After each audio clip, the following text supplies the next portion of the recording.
Hello everybody, my name is Hawk Nightwing, the most unapologetic Defender G5 you'll ever meet, and I don't think it's a controversial statement to say that Misty really is the beating heart of this generation. She really seems to be carrying both shows on her own here, with the brilliant writing associated with her, and the writers really seem to know how to make her shine in the best ways possible. But enough of me beating around the bush. You want me to get around the video? So I'm going to do just that. Before we begin, if you are new here and you are not subscribed to the channel, then what are you waiting for? We analysts appear to be a dying breed at the fandom, as mindless hate videos are all the rage now. So if you like what you see here and you want to see more, then feel free to slam that like button and subscribe to the channel for more amazing funny content just like this. YouTube's algorithm works in mysterious ways. Small contributions like this make a huge difference in helping me grow. This is my review of the 65th episode of Tiger Tail, Misty Moves In.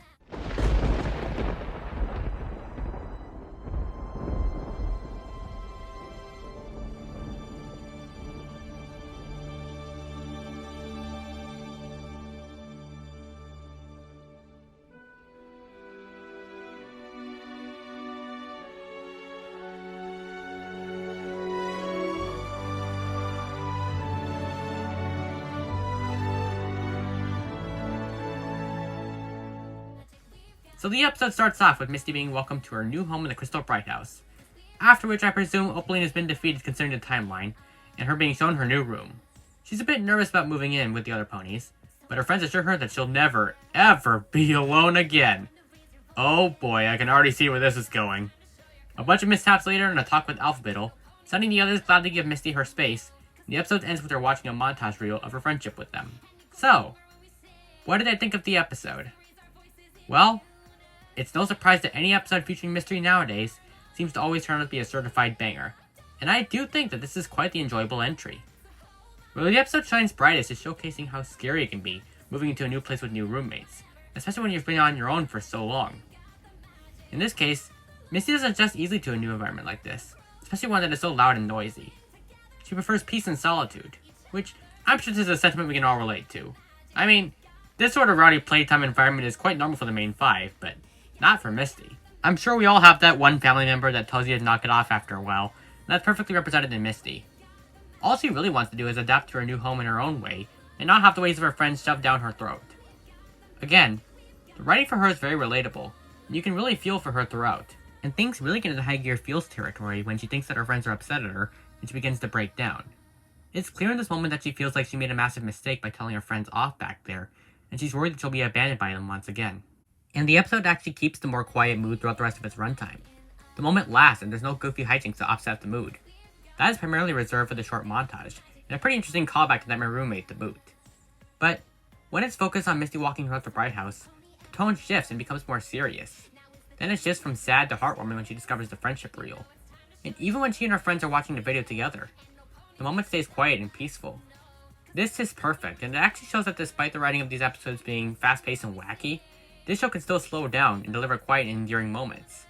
It's another trope that I tend to find in the best Tiger Tail episodes. They strike a delicate balance between the goofy hijinks and the quiet moments in a way that actually allows the story to naturally pace itself.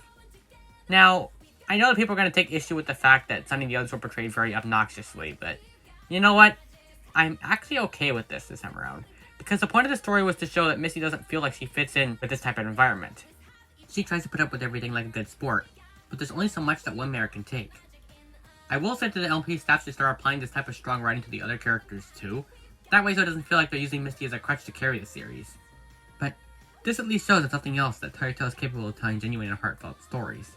For all the comments the writing is too juvenile or childish, episodes like this really spin in the face of that notion, and it's amazing they can tell these type of stories in a 5-minute time frame. And if more Misty focus means we get more awesome episodes like this, then I say the trade-off is worth it. I also want to take a moment to appreciate the small role that Alphabittle has in this episode. He really is the most developed parental figure in both shows, and it's amazing what G5 has done with this character, from a grumpy old swindler to a dedicated and supportive father. It's here where Misty opens up to him and explains how she's feeling. Just seeing the two bond like this is just so sweet. I mentioned before in a previous video that I wanted to see more of these two just talking or bonding, and we appear to be getting that. The editing in the episode is also top-notch and creative, especially during the montage. Just seeing these facial expressions duplicated across the screen is a particularly creative choice for transitioning between scenes, and it highlights the rapidly escalating insanity to the point where there's no return. Also, who else got a laugh out of this shot? I certainly did.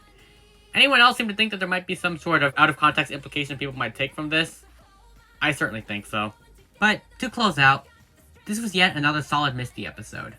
I think my only concern so far is that nowadays, they seem to be reserving this type of solid writing only for Misty, and I think they should try harder with the other characters as well. Because they are capable of this type of writing. I shouldn't have to reserve my praise only for Misty episodes. Making the main 5 this fleshed out entire tale would actually help endear viewers more to the series, especially since it may or may not be the sole focus of G5 storytelling going forward.